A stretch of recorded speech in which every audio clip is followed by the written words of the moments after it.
Bonjour, je suis Vilia de l'agence D&D, je suis responsable de l'offre UX/UI et aujourd'hui on se retrouve pour un nouveau sujet, l'amélioration de la conversion sur mobile. Avec 7 milliards d'utilisateurs de smartphones dans le monde, proposer une expérience client optimisée sur mobile devient un enjeu de taille aujourd'hui sur les sites e-commerce. Même si le taux de conversion sur mobile est plus bas que sur desktop, eh bien ce device a un gros potentiel pour booster vos ventes sur votre plateforme. Les fondations pour améliorer votre conversion sur mobile sont les mêmes que sur desktop. Il nous faut une plateforme qui soit performante, fluide, et également il faut avoir cette capacité à réassurer, notamment sur les services e-commerce tels que la livraison ou bien le paiement. Le mobile a ses propres comportements utilisateurs et cela nous donne des leviers supplémentaires à utiliser pour booster la conversion. La première étape pour optimiser votre conversion, que ce soit sur mobile ou bien sur desktop, eh bien, c'est de définir des KPI, des métriques que l'on va suivre tout au long du processus d'évolution de votre plateforme. Je vous liste quelques métriques. On peut parler du nombre de pages vues par session, de la durée de la session, ou bien, comme on peut le trouver sur GA4, du taux d'engagement.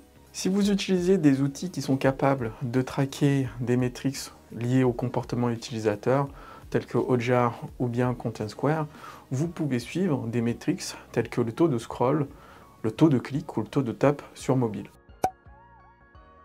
Nous pouvons passer à l'étape suivante qui va consister à s'attarder sur nos pages, sur l'ergonomie, sur le visuel, sur la lisibilité par exemple. Première chose que j'aimerais vous rappeler, qui peut paraître logique, c'est d'avoir un site qui soit totalement responsive, qui puisse s'adapter au desktop et au mobile. Autre point qui va concerner la navigation sur mobile, veillez à ce que votre menu soit efficace et intuitif. Concernant le footer de votre site sur mobile, veillez à le simplifier, à retirer les liens qui ne sont pas forcément pertinents parce qu'on va les trouver en bas de la page pour venir les placer dans la navigation par exemple. Autre fonctionnalité que l'on peut optimiser sur mobile, c'est la recherche.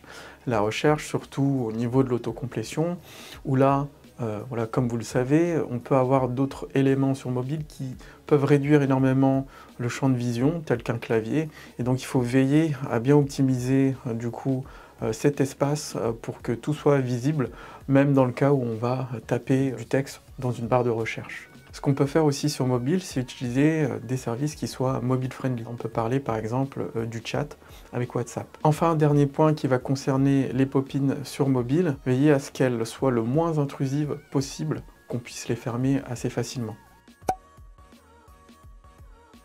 Concernant la page catégorie, il y a plusieurs points qu'on peut optimiser sur mobile.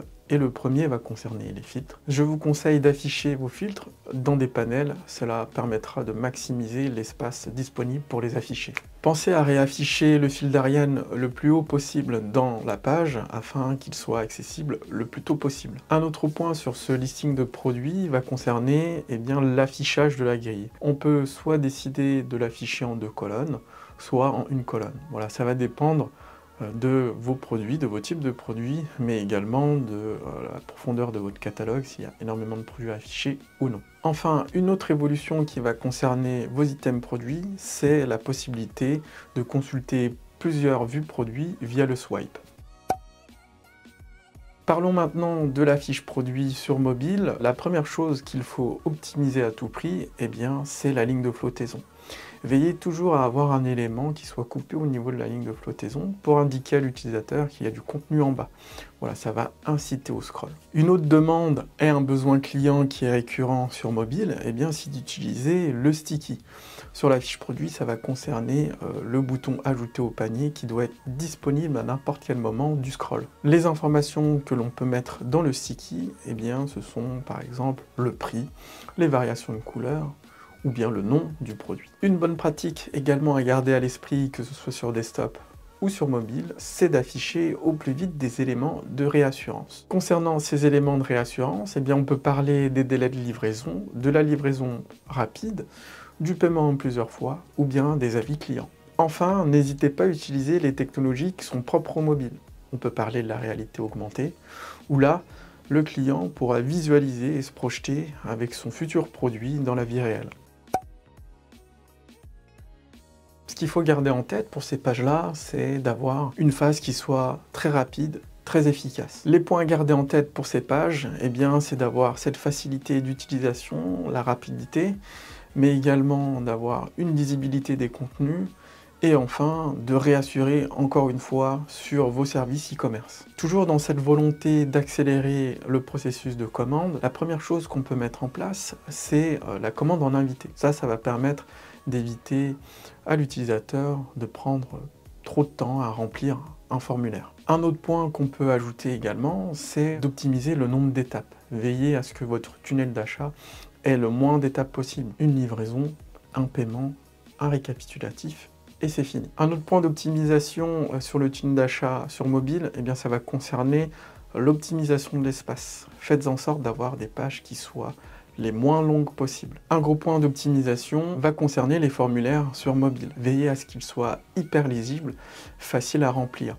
Vous pouvez utiliser par exemple pour l'adresse de livraison des outils d'autocomplétion d'adresse, ou bien du coup sur les moyens de paiement, la possibilité d'utiliser Apple Pay. Un autre point super important sur mobile et surtout sur le tunnel d'achat, c'est le récapitulatif commande. Veillez à ce qu'il soit toujours disponible à n'importe quelle étape et qu'il contient toutes les informations qui vont concerner notre commande. Le total, les frais de livraison et autres frais, les adresses qui vont être utilisées de livraison, de facturation et autres informations qu'il faudra fournir à votre client.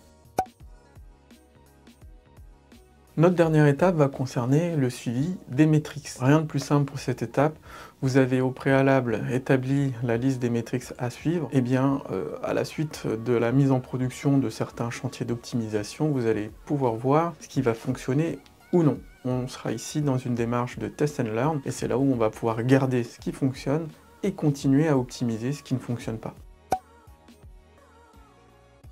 Vous avez maintenant toutes les idées pour optimiser la conversion mobile de votre plateforme e-commerce. Si vous avez des questions, n'hésitez pas. Nos experts e-commerce se feront un plaisir de vous répondre. Et si vous avez besoin de découvrir d'autres thématiques autour du e-commerce et du digital, n'hésitez pas à consulter nos vidéos sur la chaîne YouTube. À bientôt.